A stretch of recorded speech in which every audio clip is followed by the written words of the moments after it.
In this final video, we are going to see how resource-based constraint delegation works. As we will see, it's closely related to the classic constraint delegation we saw in the previous video. The traffic that we will see in Wireshark is pretty much the same, but there are certain things that differ from the constraint delegation, the classic one. Okay. For instance, in order to configure RBCD, you do not require domain or enterprise admins as unconstrained delegation and the classic constraint delegation required. In this case, you only need rights over this attribute MSDS allowed to act on behalf of other identity over a service account that you want to configure with RBCD. In the case of RBCD, the trust is configured on the service that receives delegated credentials. If you recall from the other delegations, we were configuring Web01 with certain settings, certain attributes, etc. And Web01 delegated credentials to SQL01. In this case, in RBCD, we are going to configure SQL01 instead. This is a way of saying like we are SQL01, we can decide who we trust as opposed to the other delegations where you are like imposing that, okay, Web01 is trusted by SQL01, okay? So we can explain this like the classic constraint delegation is an outgoing constraint delegation because you configure it in service A, and RBCD is like an incoming constraint delegation because you configure it in service B, which is in our examples SQL01. So as we said, we don't require configuring anything for Web01 in this example. So we put the do not trust this computer for any kind of delegation. But for SQL01, we need to configure RBCD. We need to configure that SQL01 trusts Web01. Okay, so in this case, as opposed to the classic constraint delegation where you were configuring specific services for a specific account, service account, thieves from SQL01. In this case, you are just saying SQL01 trusts Web01. So Web01 will be able to access any service on behalf of any person in SQL01. Okay. This is reflected when you configure it, for example, with the Active Directory module on PowerShell. This is reflected by this the MSDS allowed to act on behalf of other identity with a value like this. Okay, as we will see at the end of the day, this value, if you are using again the AD module and you check for this information, the information of this attribute, you will see that PowerShell by default categorizes it like a System Directory Services Active Directory Security. This is an access control list. Okay, so if we select the access control list entry itself, we will see that SQL holds an access control entry that reflects that he trusts Web01. Web01 has generic all rights over SQL01 in this matter. When we configure with RBCD in this way, we see that the application works perfectly fine.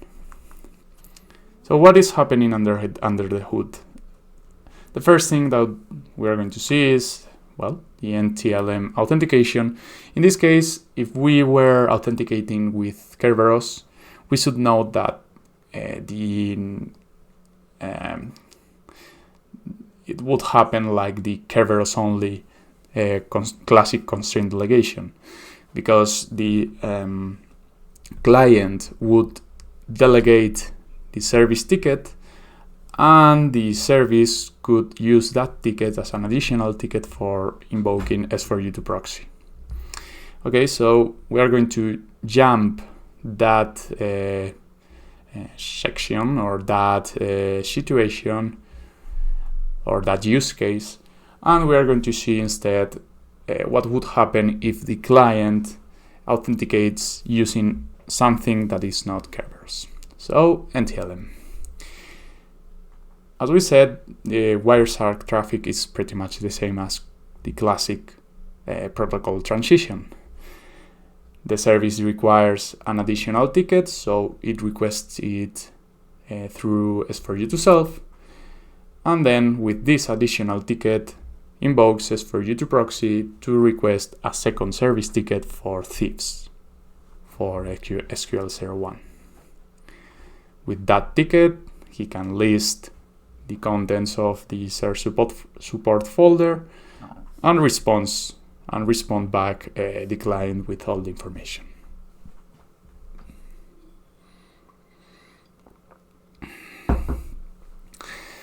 So step by step, the client authenticates using NTLM. The service knows that the client is Vegeta. It only requires the name, and it has his own TGT, Web01 TGT, and the associated session key. In order to ask for the additional or evidence ticket, Web01 creates an authenticator and sends his TGT, the authenticator, the name of the person who has of the targeted person, and again, as with classic constraint delegation, S4U2 self is pointing to the service itself, Web01. We can see this here. It's pretty much the same. TGT authenticator, Web01, and the S4U2 self structures are pointing to Vegeta. In this case, the KDC first confirms that the TGT and the authenticator and everything is okay. Then it checks that the target, the target person, target account is Vegeta.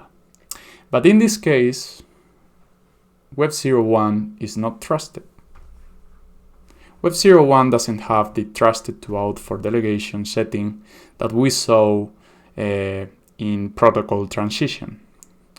So if we recall correctly, what happened when you invoked S4U2 self with this without this setting, the result of this is a non-forwardable ticket. Okay, this is a ticket that should not be used to access remote services. Okay, so the domain controller verifies that the service doesn't have the trusted to out for delegation and responds anyways with a service ticket pointing to Web01 and a session key and everything in the name of Vegeta. We can see that if we decrypt the ticket, it doesn't have the forwardable flag. Okay. So the service stores this service ticket, decrypts the information, and takes the associated session key. So in this case, the service requires another service ticket for thieves for SQL01. The problem is with constraint delegation, if we attempted to use S4G2 proxy with a non-forwardable ticket, it would fail. Okay.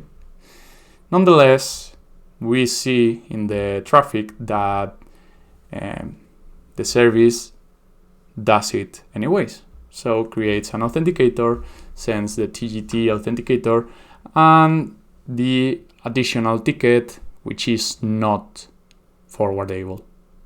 The target SPN, as we know, is thieves from SQL01. Okay, we can verify two things. First, that the resource-based constraint delegation bit is set, as happened with constraint delegation. And we can see that constraint delegation is also set, even if we are working with RBCD. Okay. So what happens?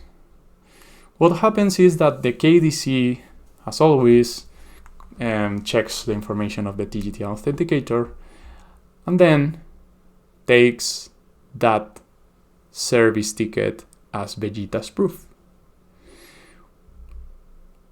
The thing is that the first thing that the KDC checks if this can be used for constrained delegation. But no, it can't be used because it would fail. But since the RBCD bit is set, it checks RBCD as a fallback. Okay.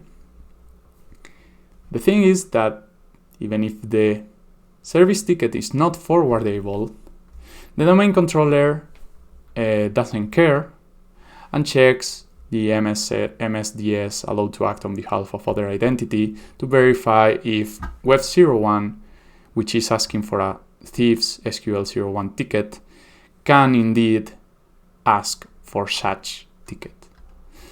So in this case, he can see that Web01 is trusted and responds with that service ticket. The KDC responded with a service ticket, a legitimate forwardable service ticket, when the service did only provide with a non-forwardable ticket. This with constraint delegation would have failed, but with RBCD it is not failing. So we can see the response here. It is everything, the name of Vegeta, the ticket is for thieves SQL01, session key, and we can verify that the ticket sent to us, sent to the service, is forwardable as and it is from Vegeta. As I say here, with classic constraint delegation, this would have failed. So the thing is, and this is where Elad Samir needs to be, Matt props, big thumbs up, and we should be very grateful to him, is that in the documentation from Microsoft, it doesn't clearly state this behavior with non-forwardable tickets.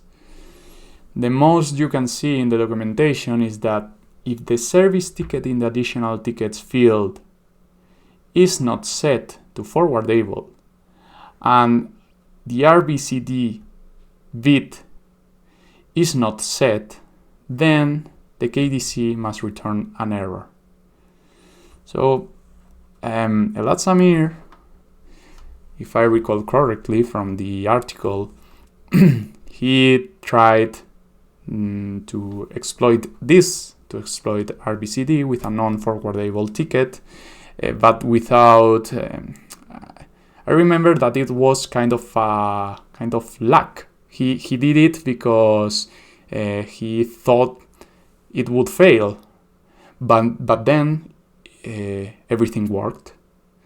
So he noticed this thing that the documentation that doesn't clearly states. And on the other hand, Elad Samir, with his outstanding Wagging the Dog article, which is referenced here, clearly states the behavior of RBCD and how it works and how everything works. And in this case, we can verify that RBCD works with non-forwardable tickets when you invoke S4U2 proxy. Okay. So once the service obtains the service ticket for thieves and the associated session key, he can construct a new authenticator with a module session key and send the service ticket and authenticator to the SQL01 server. SQL01 will decrypt the ticket, obtain the session key, verify everything, and then perform a mutual authentication with an AP response. Timestamp encrypted, sent to the web application, and the web application decrypts it, confirms that it is the legitimate SQL01, and gives back the HTTP response to the client. So, as a sum up, we have authenticated as a client using NTLM. The service doesn't have any evidence ticket from us. It just has our name as the client, Vegeta in this case. So it invokes S4U2 self in order to obtain a Vegeta's ticket pointing to Web01 itself. This ticket is non-forwardable because Web01 is not configured with trusted to out for delegation. Nonetheless, with RBCD, you can invoke S4U2 proxy with a non-forwardable ticket, as long as the service is trusted by the other service, obviously. Okay, in this case, SQL01 trusts Web01. Otherwise, it would not work. So S4U2 proxy provides the service with a new ticket for thieves. The service can list the contents of share support and respond back to the client with all the information. And that's it. So for abusing RBCD, the most important things that you should be aware of is, first, that you don't require domain admin or enterprise admin privileges or the CA enable delegation right, because you only need write rights over the MSDS allowed to act on behalf of other identity attribute over a service account. Okay, if you have those privileges, you can configure that service trusts one service of your control. Okay, so if you can do this, you can use that service you control to invoke S4U2 self and S4U2 proxy as any person you want, as any person you desire. For example, administrator or any account that is not configured as a protected principal. Okay, and obviously you can compromise the targeted service. So we have here a proof of concept. The first thing we do is, okay, we have compromised Web01, we have his empty hash, and we know Web01 is trusted by SQL01 through resource-based constraint delegation. We can invoke S4U with reviews, impersonate administrator, and the target SPN can be whatever the service we want. Okay, in this case, we don't require to specify thieves. In this case, with RBCD, we can specify whatever we want. So the first thing that reviews does is obtaining a TGT. Then it invokes S4U2 self to obtain a service ticket pointing to Web01 itself in the name of administrator. This ticket is not forwardable. Okay, we can use Rubius describe with that ticket. It is not forwardable, and even though it can be used to invoke S4U2 proxy to request that HTTP SQL01 capsule.org service ticket, and it is a success. So you can use that service ticket as if it was a normal, because it is a normal service ticket. Okay, so for the interesting links, the most obvious and clearly post that I will recommend you, not only for RBCD, because if you read this post, you will understand more things than just RBCD. So please do yourself a favor, and write Elad Samir's Wagging the Dog, abusing resource-based constraint delegation to attack Active Directory. On the other hand, we have Will Schroeder with a case study of this other post, which is a really interesting article. And also you have one little research we did, Simon Chalucci and I, about one of the use cases of the abuses explained by Elad Samir. This one takes advantage of how, if you change your profile password or your computer lock, not password, sorry. If you change your profile picture or your lock picture computer, when you lock the station, the image that is on there, that change is made by system. One of the things that, system changes that image for you. So if you try to take the image for those things from external server that you control, you can leverage the authentication performed, because system, as we remember, system in the network will be the computer account, okay, the domain computer account associated to that computer. So you can relay that authentication from the computer account, and you can impersonate that account to configure RBCD, and then you can abuse that configuration to compromise and, well, in this case, escalate privileges on that computer. This was all presuming that you had a low privilege account within that computer. Okay, so that's pretty much it about all the delegations.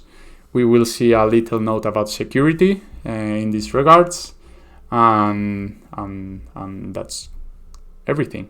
So how can I protect my privileged accounts from delegation of credentials in Kerberos delegation, in Cred SSP, and things like this? You can, Active Directory offers two different things.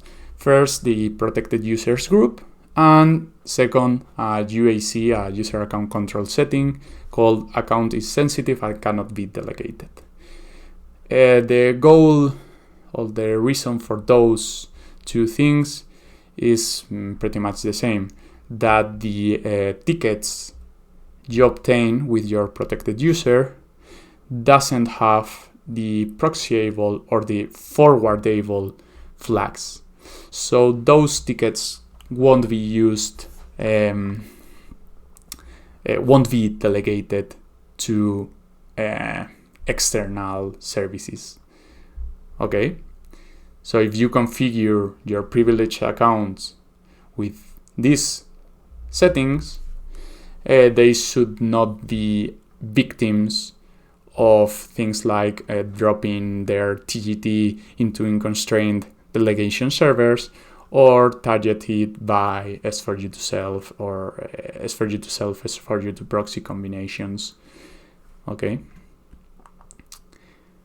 these are the things you can, for this domain admin, you can go to account and check the account is sensitive and cannot be delegated, or you can go to groups, to member of, and add this account to protected users.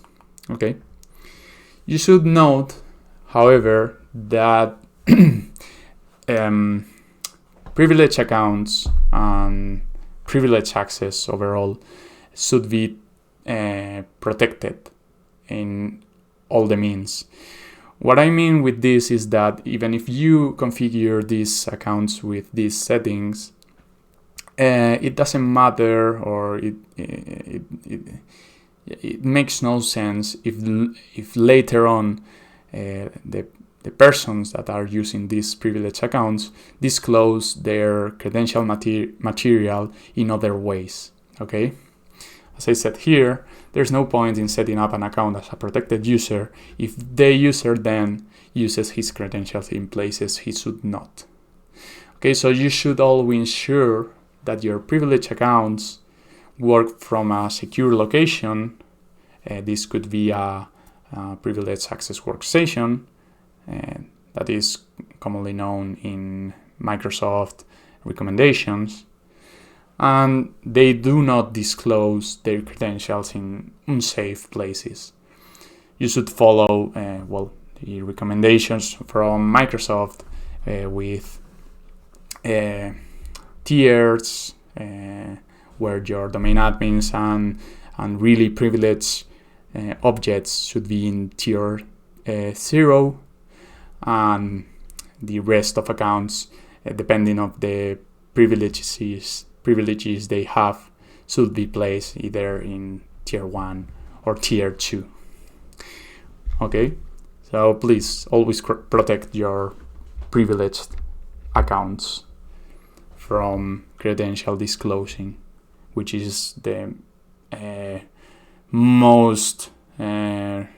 reason of most lateral movements and privilege escalation and everything in all Active Directory domains, and not only in Active Directory. So we have just finished with everything. Now that you understand how these delegations work, hopefully if you are an administrator of an organization, you should be able to choose which one is the best for your environment or for your services if you require any kind of credential delegation, obviously. And hopefully it won't be unconstrained. Please, unconstrained shouldn't be used in any case. There's really no reason for using unconstrained delegation. And if you are a pen tester or a blue teamer, you should have now the basis to understand how these delegations work and the indicators of compromise that they might lead, or the potential abuses that a pen tester can, or an attacker or a threat can use if they happen to compromise one of these services. If you are a pen tester, as I said in the beginning of this presentation, we were not focusing so much on the abuses. So I encourage you to check the internet, because there are there are millions of ways to abuse and to cross abuse to mix different things with delegation to abuse a lot of things. So please check the internet. A special thanks to the following points. The first one is ASP snippets, because I stole the web application from them. I adapted for my needs, but the base of the code was kindly stolen from this link. Thanks very much to Elephant's Hill, Simone, and Dirkjan, because I've been asking them different questions, asking for feedback, and they have been supporting me in one way or another, and I'm very grateful for that.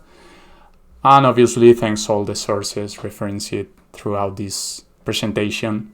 I won't point any of all of them because they are a lot of different persons, but thank you very much.